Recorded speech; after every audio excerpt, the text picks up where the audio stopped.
Hello students, welcome back to my channel JP Physics. In last lecture we have discussed about rolling motion. In that section we have discussed the kinetic energy of rolling body and also expression for velocity and acceleration. This was the last point, theoretical last point of this chapter, that is rotational dynamics. In this lecture we are going to discuss about the analogy between linear motion and rotational motion. Okay see theoretically हा chapter संपलेला होता. मी मागच्या वेळेस तुम्हाला सांगितलं होतं, पण तुम्हाला मी हेही सांगितलं होतं की या लेक्चरमध्ये मी दोन्ही मधली एनालॉजी पण डिस्कस करणार आहे आणि त्याचबरोबर आपण न्यूमरिकल पण सॉल्व करणार आहोत. काही ठराविक न्यूमरिकल्स जे एक्सरसाइज मधले जे इम्पॉर्टंट आहे, ज्याच्यामध्ये तुम्हाला बऱ्याच आयडिया क्लिअर होऊन जातात कॅल्क्युलेशनच्या, ते न्यूमरिकल्स मी व्हिडिओमध्ये घेणार आहे. पण तरी सुद्धा ते न्यूमरिकल सोडून जर तुम्हाला कुठल्या न्यूमरिकल बद्दल डाऊट असेल, एखादं न्यूमरिकल येत नसेल, कन्सेप्ट क्लिअर होत नसेल, तर तुम्ही मला कमेंट बॉक्समध्ये कमेंट करा की हे न्यूमरिकल सोडवून हवाय, तर मग मी तुम्हाला ते लेक्चरमध्ये सॉल्व करून देईन. Okay, so let us discuss relation between or analogy between linear motion and rotational motion. First we will take the expression or equations of motion. What are the equations of motion in case of linear motion? First equation we know that V is equal to U plus AT. Second it is S is equal to UT plus half AT square. V square is equal to U square plus 2AS. Right one. V is final velocity, U is the initial velocity, A is the linear acceleration, T is the time, and S is linear displacement. Right. Now, in a rotational motion, these three equations can be written as, in place of V, there will be omega, that is angular velocity. This is final angular velocity, and in place of U, we have to write omega naught. इथं initial velocity आपण काय घेत होतो, initial velocity साठी notation you घेत होतो, तसं rotational motion मध्ये आपण काय घेतो, omega naught. Okay, also you can write omega 1 omega 2 also. Omega 2 will be final velocity, omega 1 will be initial velocity. Main thing he आहे की तुम्हाला ते एक्सप्रेशन यूज करायला जमलं पाहिजे, ते इक्वेशन तुम्हाला न्यूमरिकल सॉल्व करताना अप्लाय करायला जमलं पाहिजे. Right. So omega is equal to omega naught plus alpha T. S म्हणजे काय आहे, लिनियर डिस्प्लेसमेंट आहे. राईट. अँग्युलर डिस्प्लेसमेंट आपण कशाने दाखवतो, थीटाने दाखवतो. Therefore theta is equal to omega naught T plus 1/2 alpha T square. And last equation will be omega square is equal to omega naught square plus 2 alpha theta. These are the three equations of motion in case of linear motion, and these are the three equations of motion in case of a rotational motion. Now, linear displacement it is S, and angular displacement it is theta. Therefore, the relation between that linear and angular, we have discussed that relations also, but what are that relations? See, S is equal to R theta, V is equal to R omega, and A is equal to R alpha. In place of S, there will be theta in case of rotational motion. In case of V, there will be omega in rotational motion. In linear motion, acceleration will be A, and in angular, that will be alpha. That is, A is equal to R alpha. Now, next one is momentum. Linear momentum. Linear momentum is denoted by letter P. Right. What will be the formula? That will be mass into velocity. P is equal to mass into velocity. In case of rotational motion, there will be angular momentum. Right. Angular momentum. See, this is linear momentum and this is angular momentum. Angular momentum, it is denoted by letter L. And what is the formula for that? L is equal to I omega.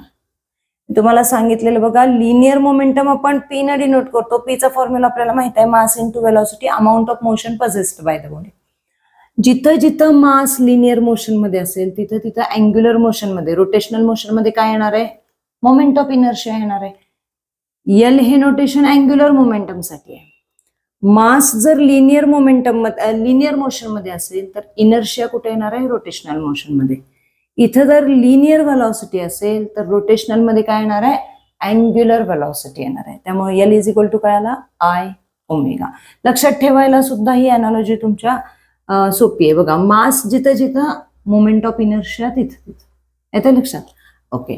Now next quantity it is force. Right. F is equal to, F चा formula काय असतो? DP by DT, rate of change of momentum, linear momentum, that is DP by DT. इथं फोर्सच्या ऐवजी जिथं force इथं काय असणार आहे? टॉर्क. जर लिनियर मोशन मध्ये तुम्ही फोर्स घेत असाल तर अँग्युलर मोशन मध्ये काय असणार आहे? टॉर्क असणार आहे. कारण जर टॉर्क घेत असाल तुम्ही तर तो आपण फोर्सच्या फॉर्मॅटमध्ये पण घेतो. ते रिलेशन काय आहे हो? जसे हे रिलेशन्स घेतलेत तसे टाऊ इज इक्वल टू काय असतो? R bar cross F bar. That is moment of force is nothing but the torque. Moment of force is nothing but the torque. Tau is equal to R cross F. Force जर तुम्ही DP by DT या फॉर्म्युलानं देत असाल तर torque तुम्ही कुठल्या फॉर्म्युलाने देणार आहात? Torque that will be in place of P there will be linear momentum, here will be angular momentum, that is dl by dt, also dp bar by dt, dl bar by dt. Tau, this is torque, it is denoted by tau, and this is f bar. If force is given by the formula dp by dt, that is rate of change of linear momentum, in case of rotational motion, that torque is given by dl by dt, that is rate of change of angular momentum, dl by dt. Now, next term or next analogous term we can consider force, then work. What is work? Work having formula force into displacement, right? Fs cos theta, we have seen that. Force into displacement.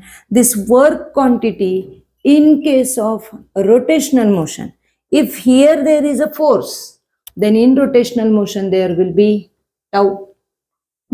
If here there is a linear displacement, then in case of rotational motion there will be theta. लक्षात येते का बघा? वर्कचा formula जर linear motion मध्ये आपण force into displacement घेत असू, linear displacement, force into linear displacement, तोच वर्कचा फॉर्म्युला रोटेशनल मोशन मध्ये काय घेणार? जिथं फोर्स तिथं काय असणार आहे? टॉर्क असणार आहे. Torque into angular displacement. इथं लिनियर डिस्प्लेसमेंट आहे, इथं काय असणार? Angular displacement. Okay. Now last one it is power. What is the formula for power? It is work upon time, right? What is work? Work, it is force into displacement, F into S divided by T. Linear displacement upon time. What is this formula? Displacement upon time, it is nothing but velocity. Therefore, it will be F into V. Power will having formula force into velocity. Directly you can write, if here it is power, force, जर पॉवरच्या formula मध्ये linear motion मध्ये force into velocity असेल, linear velocity, तर angular motion मध्ये, rotational motion मध्ये काय असणार आहे? फोर्सच्या ठिकाणी काय येणार? टॉर्क येणार, आणि लिनियर व्हेलॉसिटीच्या ठिकाणी काय येणार? अँग्युलर व्हेलॉसिटी येणार, right? So in case of rotational motion, power will be, again it will be work upon time. Then in place of work, I can write tau into theta upon time, right? Force into displacement upon time, tau into theta upon time. Then what is this theta upon time?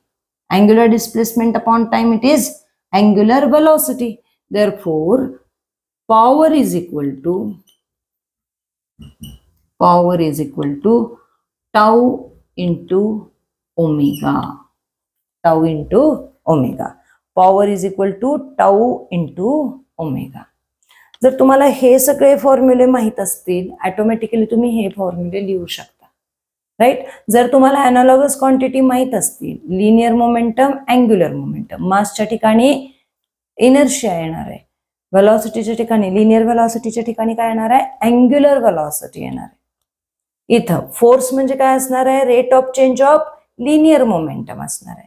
मग इथं फोर्सच्या ऐवजी काय असतो, torque असतो rotational motion मध्ये. मग torque is equal to काय येणार, rate of change of angular momentum, that is dl/dt. वर्कचा फॉर्म्युला काय असतो आपला, फोर्स इंटू डिस्प्लेसमेंट. कुणाच्या केसमध्ये, लिनियर मोशन मध्ये. अँग्युलर मोशन मध्ये तोच फॉर्म्युला काय होणार, torque into angular displacement, therefore tau into theta. Power is equal to work upon time, माहित आहे आपल्याला.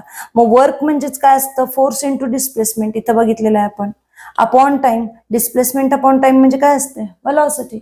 म्हणजेच पॉवरचा आपल्याला दुसरा फॉर्म्युला काय मिळाला, force into velocity. Similarly in case of rotational motion, power is equal to work upon time. Work काय आहे, टाऊ इंटू थीटा.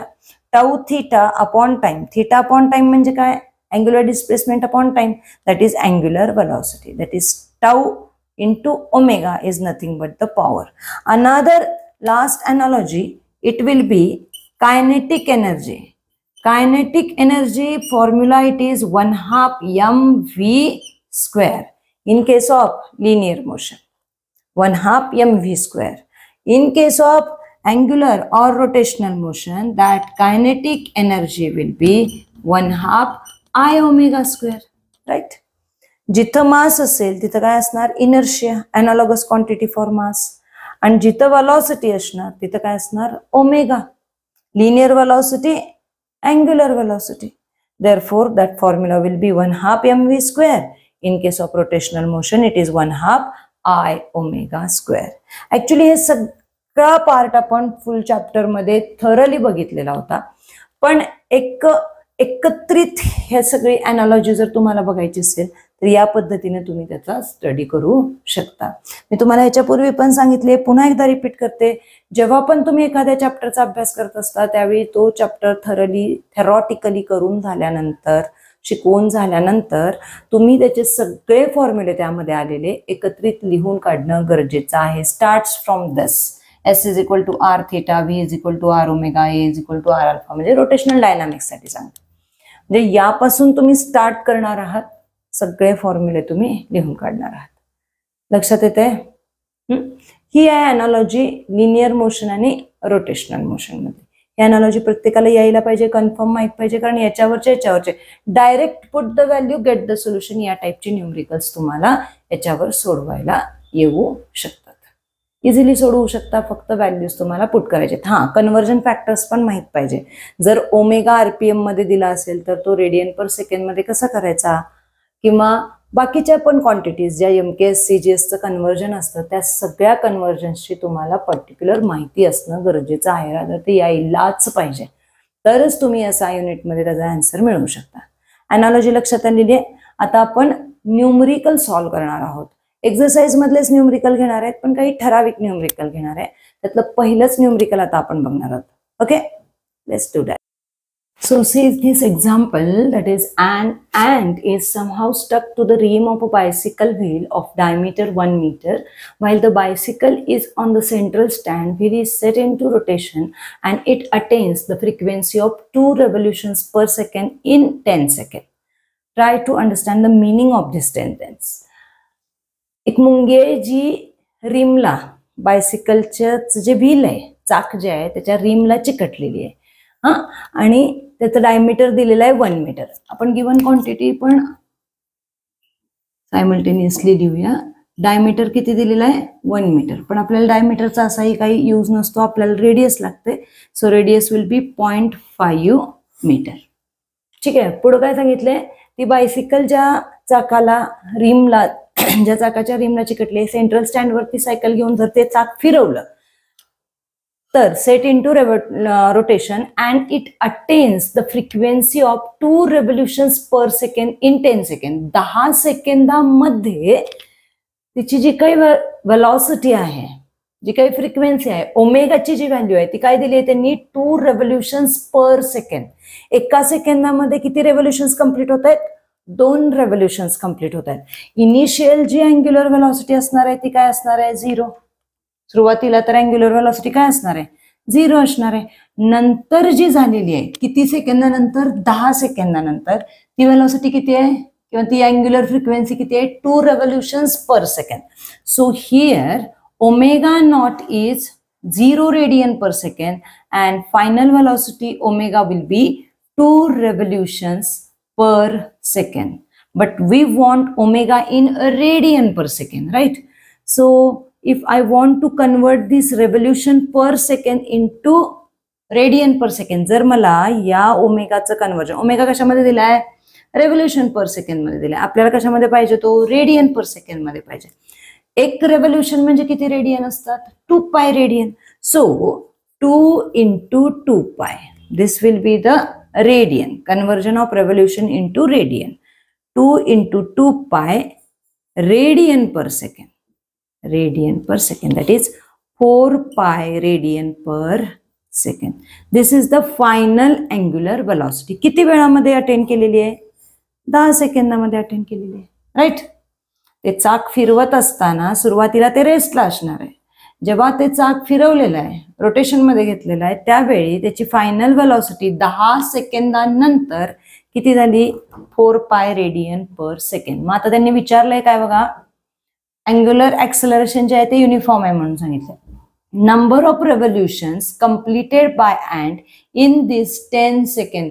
मग या 10 सेकंदामध्ये टोटल कंप्लीट रेव्होल्युशन्स किती केले ती संख्या आपल्याला काढायची आहे. म्हणजे आपल्याला यांची व्हॅल्यू डिटरमाइन करायची. नंबर ऑफ रेव्होल्युशन्स किती झाले हे आपल्याला फाइंड आउट करून काढायचंय, बरोबर. यासाठी आपल्याला सोल्युशन काय असेल बघा. जर मला थीटा मिळाला तर मी number of revolutions automatically find out करू शकते, बरोबर आहे. कसं, समजा मी असं म्हणलं थीटा किती आहे 360 डिग्री आहे, बरोबर आहे. 360 डिग्री म्हणजे किती हो 2 पाय रेडियन, म्हणजे किती रेव्होल्युशन झाले एक रेव्होल्युशन झालं. समजा मी म्हणत असेल 720 डिग्री म्हणजे किती हो किती रेव्होल्युशन झाले 2 रेव्होल्युशन. 2 रेव्होल्युशन म्हणजे किती 4 पाय रेडियन. म्हणजे जर मला थीटा मिळाला, आता जर मी असं म्हणत असेल थीटा इज इक्वल टू 4 पाय, तर रेव्होल्युशन्स किती असणार हो हे 2. कसं काढलं 2 पायने डिवाइड केलं, बरोबर आहे का. जी थीटाची व्हॅल्यू येईल त्या थीटाच्या व्हॅल्यूला जर तुम्ही 2 पायने डिवाइड केलं तर तुम्हाला काय मिळतं 2 2 जा 4, right. That will be the number of revolutions. 2 revolutions झाले. जर अँगल 4 पाय रेडियन असेल तर जे काही नंबर ऑफ रेव्होल्युशन्स असणार आहेत ते किती असणार आहेत 2 असणार आहेत. आपण कसे मिळवले ते number of revolution 2 Payne divide करून. 2 पाय 4 पाय 6 पाय, राईट. म्हणजे जर थीटा मला कळला तर मी automatically number of revolutions find out करू शकते, right one. So now we will find out theta first. Then what is the formula for theta? We know second equations of motion. What is that? Theta is equal to omega naught T plus half alpha T square. Now the question comes, what is alpha? अल्फाची value माहित आहे का आपल्याला? आपल्याला फक्त काय म्हणलंय त्यांनी युनिफॉर्म अँग्युलर ऍक्सेलरेशन. पण युनिफॉर्म अँग्युलर ऍक्सेलरेशन मध्ये अल्फाची व्हॅल्यू, त्या युनिफॉर्म अँग्युलर ऍक्सेलरेशनची व्हॅल्यू दिलेली नाहीये त्यांनी. म्हणजे ती व्हॅल्यू आपल्याला काय करावी लागेल फाइंड आउट करावी लागेल. मग ती अँग्युलर ऍक्सेलरेशनची व्हॅल्यू कशी फाइंड आउट करणार? For that we have to use first equation of motion, that is v is equal to u plus at, that is omega is equal to omega naught plus alpha t. याच्यावरून alpha कसा काढू शकता? Omega minus omega naught upon T. Omega omega naught आपल्याला माहित आहे काय आहे हो. ओमेगाची व्हॅल्यू काय आहे बघा, ओमेगाची व्हॅल्यू 4 पाय आहे, ओमेगा नॉट 0 आहे.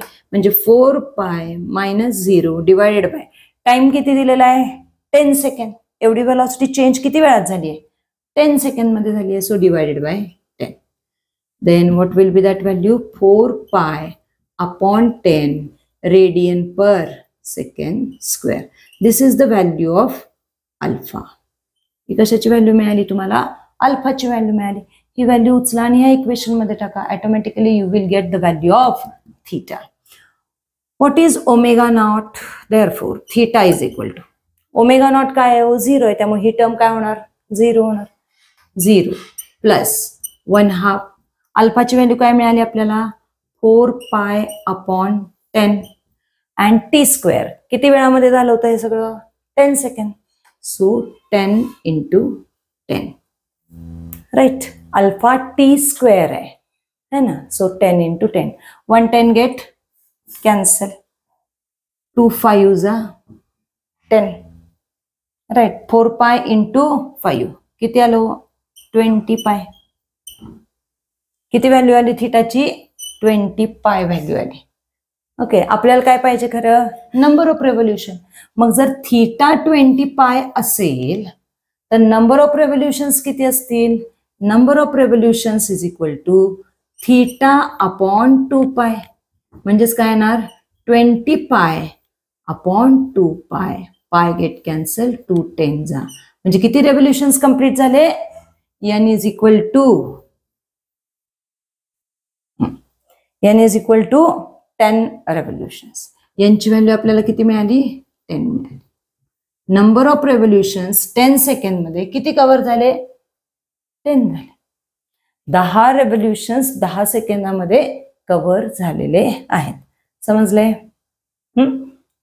यांची व्हॅल्यू 10 आली. अजून आपल्याला काय सांगितलंय time taken by it to complete first revolution. पहिलं रेव्होल्युशन कंप्लीट करण्यासाठी लागलेला टाइम विचारलाय त्यांनी. पहिलं रेव्होल्युशन जेव्हा कंप्लीट केलं असेल त्यावेळी थिटा किती कंप्लीट झाला असेल 2π. एक रेव्होल्युशन कंप्लीट झालं म्हणजे किती थिटा कव्हर झाला 2π रेडियन 360 डिग्री. बरोबर. मग दुसरं जे सोल्युशन आहे दुसऱ्यासाठी काय होणार बघा. दुसरा time taken for first complete revolution. Time for first revolution. Time for first revolution. पहिलं रेव्होल्युशन कंप्लीट करायला लागलेला वेळ कसा काढणार. पुन्हा तोच फॉर्म्युला यूज करा. Theta is equal to ω0t plus half alpha T square. किती थिटा कव्हर होणार आहे एक रेव्होल्युशन म्हणजे 2π. So right here 2π. ω0t will be 0 is equal to 1/2 alpha किती मिळालेला आहे आपल्याला 4π/10. Put that value 4π/10. आणि टाइम आपल्याला माहित नाही तोच तर काढायचा आहे. एका रेव्होल्युशनला लागलेला टाइम आपल्याला काढायचा आहे. So here 2 2 4 therefore here there will be 2π get cancel 10 will get multiply therefore t square ची व्हॅल्यू काय मिळाली बघा 10 मिळाली t square ची value. therefore t is equal to we will say this as a t1. आपण याला t1 असं नाव देऊया. t1 का पहिलं रेव्होल्युशन आहे ना. एक रेव्होल्युशन कंप्लीट करायला लागलेला वेळ किती असेल √10 सेकंड्स. √10 सेकंड्स. 10 सेकंड लागतील पहिलं रेव्होल्युशन कंप्लीट करायला. आता काय विचारलंय त्यांनी and the last complete revolution. शेवटचं रेव्होल्युशन कंप्लीट करायला लागणारा वेळ 10 रेव्होल्युशनचा टाइम आपण काढलेला आहे. तो किती आलेला आहे 10 रेव्होल्युशनला काढलेला नाही आपल्याला दिलाय त्यांनी. सॉरी 10 सेकंड हा वेळ 10 रेव्होल्युशन साठी लागला होता. बरोबर आहे. 10 रोटेशन्स कंप्लीट करण्यासाठी लागलेला वेळ किती होता 10 सेकंड होता. कारण आपण याच टाइम मध्ये 10 सेकंदामध्ये किती रेव्होल्युशन झाले हे काढलं होतं. किती रेव्होल्युशन झालेले 10. म्हणजे 10 रेव्होल्युशनला 10 सेकंड एवढा टाइम लागलेला. जर मी या 10 रेव्होल्युशनच्या टाइम मधून 9 रेव्होल्युशन्सला लागलेला टाइम जर मायनस केला तर मला 10व्या सेकंदामध्ये म्हणजे शेवटच्या रेव्होल्युशनला लागलेला वेळ मिळेल की नाही. लक्षात येते का बघा 10 सेकंदामध्ये 10 रेव्होल्युशन्स कंप्लीट झाले. बरोबर आहे. 10 सेकंदामध्ये 10 रेव्होल्युशन. जर मी 9 रेव्होल्युशनला लागणारा टाइम फाइंड आउट केला 9 रेव्होल्युशनला आणि तो टाइम जर मी 10 रेव्होल्युशनच्या टाइम मधून मायनस केला तर मला जे शेवटचं रेव्होल्युशन आहे 10वं त्याच्यासाठी लागणारा टाइम ऑटोमॅटिकली मिळून जाईल. म्हणजे आपल्याला इथं काय फाइंड आउट करावं लागेल टाइम रिक्वायर्ड फॉर 9 रेव्होल्युशन्स. 9 रेव्होल्युशन साठी लागणारा टाइम पहिले आपल्याला शोधावा लागेल. बरोबर आहे. टाइम ना टाइम फॉर 9 रेव्होल्युशन्स. 9 रेव्होल्युशन साठी लागणारा टाइम आपल्याला फाइंड आउट करावा. मग 9 रेव्होल्युशन म्हणजे थिटा किती 9 रेव्होल्युशन साठी थिटा. आपण हे सोल्युशन वरच्या बाजूला लिहूया म्हणजे मग आपल्याला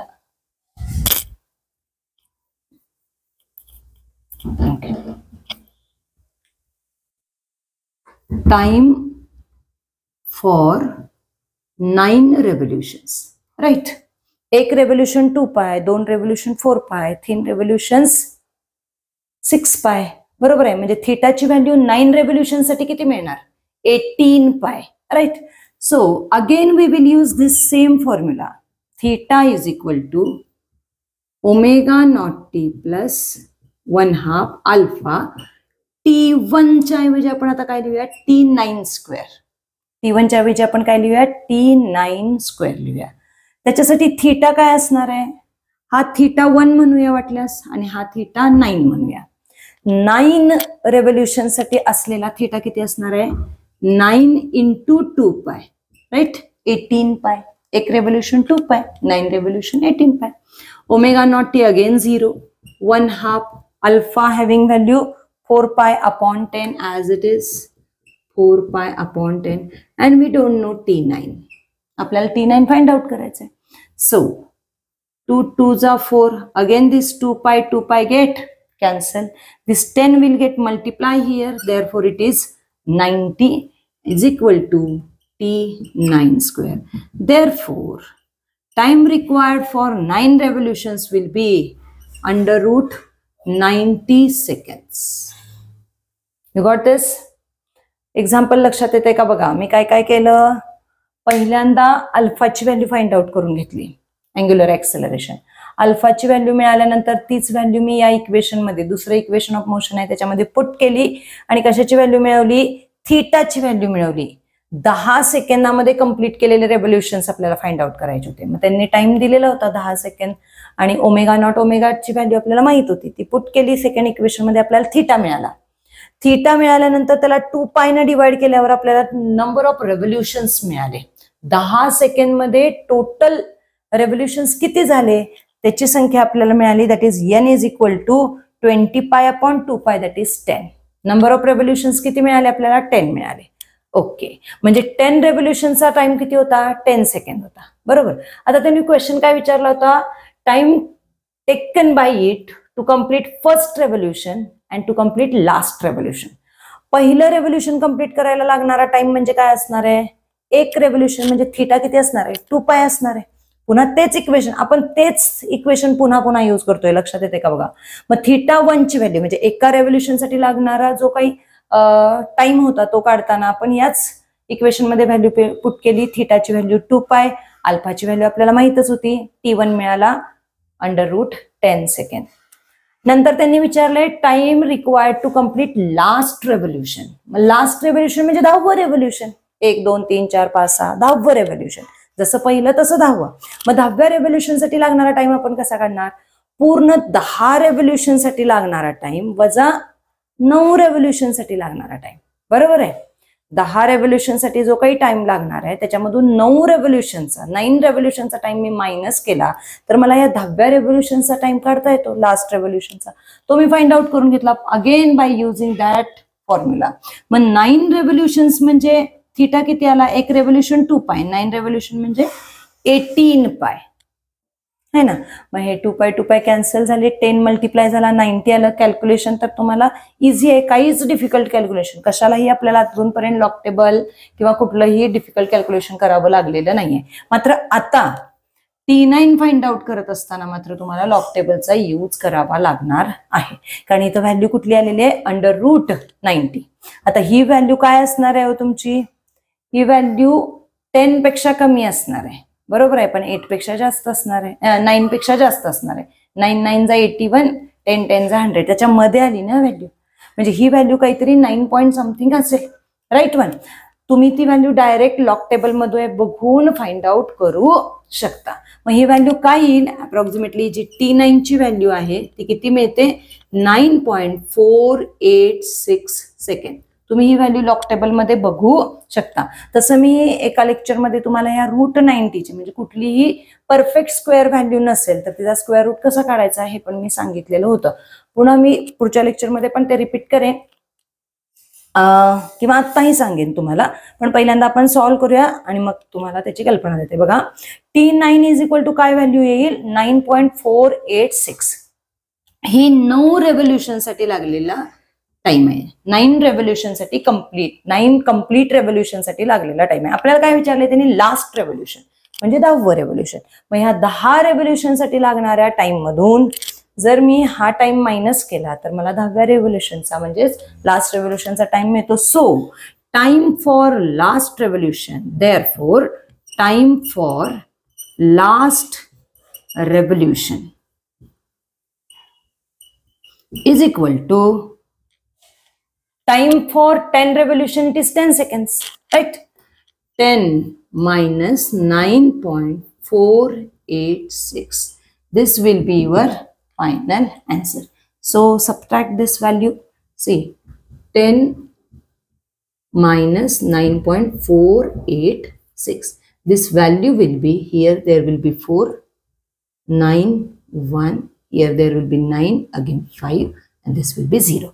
Therefore, value for last revolution will be 0.516 second. So this is complete solution. सोडवत असताना तुम्हाला असं वाटलं असेल की केवढं लेंदी, पण खूप सोपं न्यूमरिकल आहे. मीनिंग समजलं पाहिजे, कुठले फॉर्म्युले यूज करायचे आहेत ते लक्षात आलं पाहिजे. ऑटोमॅटिकली तुम्हाला सोल्युशन काढणं इझी जाईल. न्यूमरिकल पहिले समजून घ्या, ज्या क्वांटिटी दिलेल्या आहेत त्या मांडा, कुठला फॉर्म्युला यूज करावा लागतो ते बघा, मग त्या फॉर्म्युलामध्ये अजून एखादी व्हॅल्यू आहे का नाहीये ते चेक करा. इथं अल्फा नव्हता त्यामुळे अल्फा पहिले फाइंड आउट करून घेतला, मग ती व्हॅल्यू आपण पुन्हा त्याच्यामध्ये सबस्टिट्यूट केली आणि मग each and every solution we have find out here. Okay, you got this? काही कुठलाही पॉइंट याच्यामधला समजला नसेल तर कमेंट बॉक्स मध्ये कमेंट करा, मी तो तुम्हाला पुन्हा एकदा एक्सप्लेन करून सांगेन. ओके, सो रूट 90 ह्याचं रूट कसं काढायचं ते पण एक्सप्लेन करते. बघा, जर समजा एखादा परफेक्ट स्क्वेअर नसेल आणि तुम्हाला त्याचं जर रूट पाहिजे असेल तर ते तुम्ही कसं फाइंड आउट करू शकता. बघा, लॉग टेबल तर आहेच आहे, डायरेक्टली आन्सर मिळतं तुम्हाला, काहीच प्रश्न नाही. पण जर रूट 90 आता T9 अप्रॉक्सिमेट व्हॅल्यू मिळते. काय होती हो व्हॅल्यू ही? रूट 90. 90च आपण कसं लिहू शकतो? 100 मायनस 10 लिहू शकतो, राईट? 100चं स्क्वेअर रूट लिहायचं. 100चं स्क्वेअर रूट काय? 10. मायनस साइन आहे, मायनस लिहा, बरोबर. आता ह्या 10ला असंच इथं घ्यायचं, डिवायडेड बाय ह्या 10ला, म्हणजे इथे जे काही आपण रूट घेतलंय त्या रूटला 2 न मल्टिप्लाय करायचं. आपण काय काढतोय? स्क्वेअर रूट काढतोय, बरोबर आहे, 1/2 रेज टू हाफ. त्यामुळे ह्या 10ला 2 न मल्टिप्लाय करा. 10 2 जा 20, 10 2 जा 20, 1/2. 1/2 म्हणजे किती? हाफ, म्हणजे किती? 0.5. मग 10 मायनस 0.5 किती येणार हो? किती? हे 10 मायनस म्हणजे किती येणार? 9.5. आपली व्हॅल्यू किती आली होती? 9.486. अप्रॉक्सिमेटली ती व्हॅल्यू किती येईल? 9.5 and answer will be 0.5. Are you getting this? असंही तुम्ही रूट फाइंड आउट करू शकता. ही अप्रॉक्सिमेट व्हॅल्यू असेल, पण लॉग टेबल मध्ये मात्र तुम्हाला एक्झॅक्टली करेक्ट व्हॅल्यू मिळते. Right one? You understood this?